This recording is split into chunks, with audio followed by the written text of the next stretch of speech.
आज की मीटिंग उद्देश्य आज का मीटिंग उद्देश्य क्या था? ಇವತ್ತು ನೂತನ ಅನುಭವ ಮಂಟಪದ ಅಭಿವೃದ್ಧಿ ಬಗ್ಗೆ ಈಗಾಗಲೇ ಏನು ನಿರ್ಮಾಣ ಕಾಮಗಾರಿ ನಡೀತಾ ಇದೆ ಆ ಕಾಮಗಾರಿಯ ಪ್ರಗತಿ ಪರಿಶೀಲನೆ ಸಭೆ ನಡೀತು. ಈ ಸಭೆಯಲ್ಲಿ ನಾವೇನು ಅನುಭವ ಮಂಟಪ ನಿರ್ಮಾಣ ಕಾಮಗಾರಿ ಏನಿದೆ ಇದರ ಒಂದು ಗೌರವ ಚನ್ನಬಸಪ್ಪನವರ ಅಧ್ಯಕ್ಷತೆಯಲ್ಲಿ ಸಮಿತಿಯನ್ನು ಮಾಡಿದ್ದೇವೆ. ತಜ್ಞರ ಸಮಿತಿ ಅಧ್ಯಕ್ಷರಾದಂಥ ಗೌರವ ಚನ್ನಬಸಪ್ಪನವರು ಮತ್ತು ಅವ್ರ ಜೊತೆಯಲ್ಲಿ ಬಸವಲಿಂಗ ಮಠದೇವರು ಈ ಥರ ಎಲ್ಲ ಗಣ್ಯ ವ್ಯಕ್ತಿಗಳು ಇಲ್ಲಿಗೆ ಈ ಸಭೆಯಲ್ಲಿ ಬಂದಿದ್ದರು.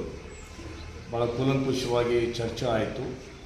ಈ ಸಾಹಿತ್ಯದ ಬಗ್ಗೆ, ಕಟ್ಟಡದ ಬಗ್ಗೆ, ಪರಿಷ್ಕಟ್ಟೆ ಬಗ್ಗೆ, ಮುಂದೆ ಅನುಭವ ಮಂಟಪ ಕಾಮಗಾರಿಯಲ್ಲಿ ನಾವು ಯಾವ ರೀತಿಯಲ್ಲಿ ಒಂದು ವರ್ಷದಲ್ಲಿ ಪೂರ್ಣಗೊಳಿಸಬೇಕು ಅಂತ ಹೇಳಿ ತೀರ್ಮಾನ ಮಾಡಿದ್ದೇವೆ.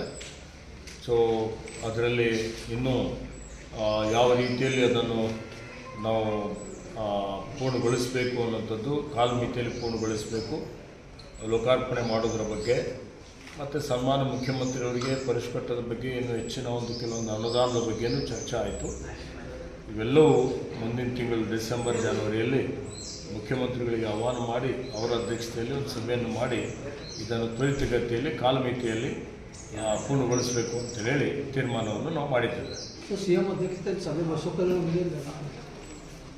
ಕಲ್ಯಾಣದಲ್ಲಿ ಮಾಡೋ ಪ್ರಯತ್ನ ಮಾಡ್ತೀವಿ. ಬಸವ ಕಲ್ಯಾಣದಲ್ಲಿ ಆಗದೇ ಇದ್ದರೆ ಬೆಂಗಳೂರಿನಲ್ಲಿ ಮಾಡ್ತೇವೆ.